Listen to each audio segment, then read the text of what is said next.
নমস্কার বন্ধুরা, Annapurna kitchen cook and daily লাইফে আপনাদের সবাইকে জানাই স্বাগতম।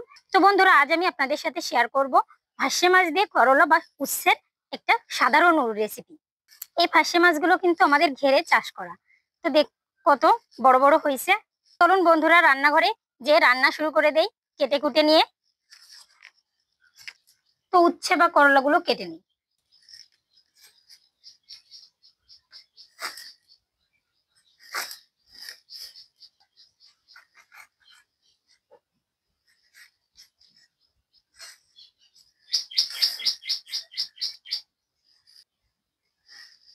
দেখুন বন্ধুরা, করলাগুলো কাটা হয়ে গেছে। এবার আলু কেটে নেব।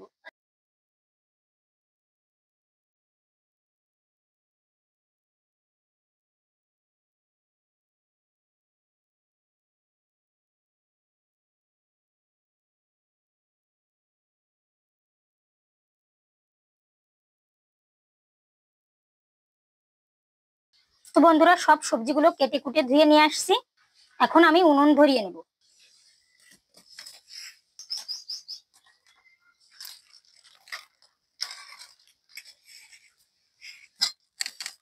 মাছগুলো ভাজি করার জন্য নুন হলুদ মাখিয়ে নেব।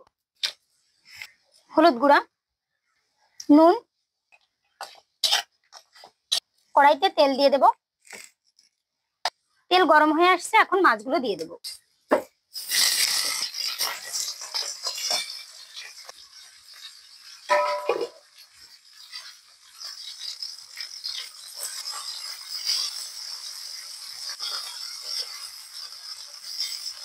করা হয়ে গেছে, এখন আমি তুলে নেব। মাছ ভাজি করার তেলেই আমি আবারও তেল দিয়ে দেব করলাগুলো ভাজি করার জন্য।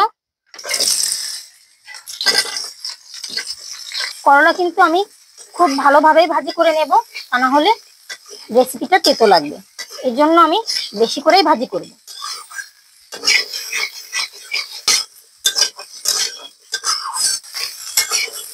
করলা ভাজি করার সময় স্বাদ মতো নুন দিয়ে দেব, হলুদ গুঁড়া দিয়ে দেব, দিয়ে ভালোভাবে ভাজি করে নেব।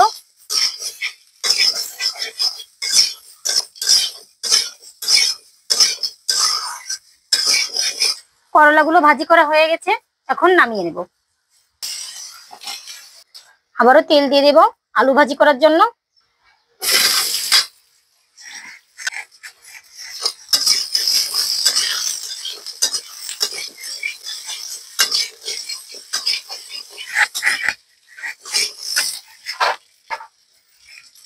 আলু ভাজি করার সময় সামান্য হলুদ গুঁড়া দিয়ে দেব, সাথে সামান্য নুন দিয়ে দেব,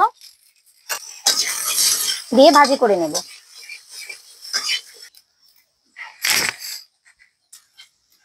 আলু ভাজি করা হয়ে গেছে, এখন তুলে নেব। কড়াইতে আমি ফোড়নের জন্য তেল দিয়ে দেব। ফোড়নের তেজপাতা ও শুকনো মরিচ ছিঁড়ে দিয়ে দেব, গোটা জিরে দিয়ে দেব,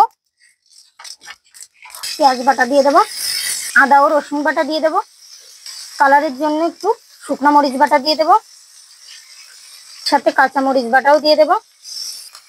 দিয়ে মশলাটা ভালোভাবে নাড়িয়ে দেব এবং যতক্ষণ পর্যন্ত কাঁচা গন্ধ না যায় ততক্ষণ পর্যন্ত আমি কষিয়ে নেব।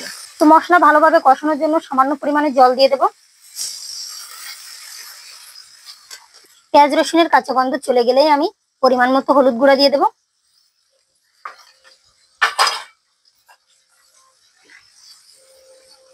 স্বাদ মতো নুন দিয়ে দেব,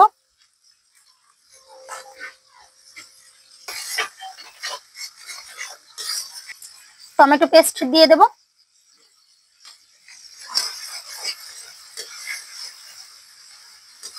কয়েকটা কাঁচামরিচ দিয়ে দেব।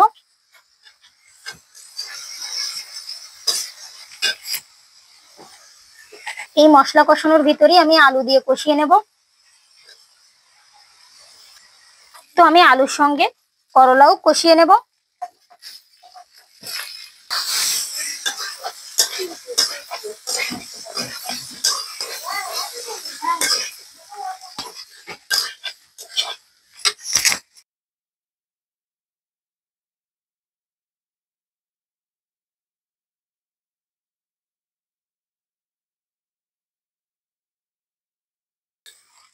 আলু ও করলা কষানো হয়ে গেছে, এখন পরিমাণ মতো জল দিয়ে দেব।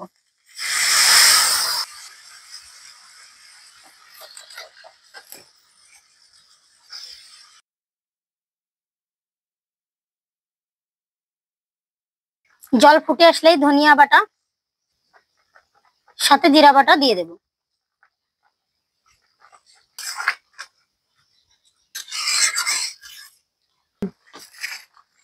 দেখুন বন্ধুরা, জল কতটা ফুটে আসছে, কমে গেছিল, যেটুকু জল দিয়েছি তার থেকে কমে গেছে। এখন আমি মাছ দিয়ে দেব। গোটা পেঁয়াজ দিয়ে দেব।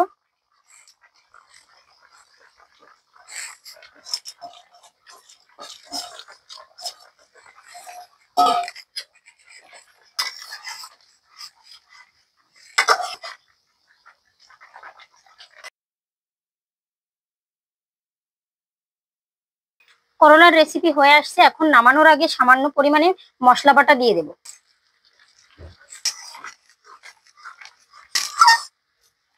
তো বন্ধুরা, করলার রেসিপি হয়ে আসছে, এখন আমি নামিয়ে নেব। ফার্সি মাছকে এভাবে রান্না করলে খেতে যা স্বাদ হয় না।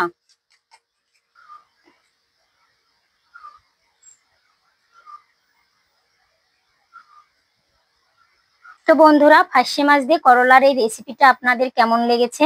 ভালো লাগলে চ্যানেলটিকে সাবস্ক্রাইব করে পাশে থাকা বেল আইকনটি বাজিয়ে দিন এবং আমার মতন করে বাসায় আপনারা ট্রাই করে আমাকে কিন্তু জানাতে ভুলবেন না।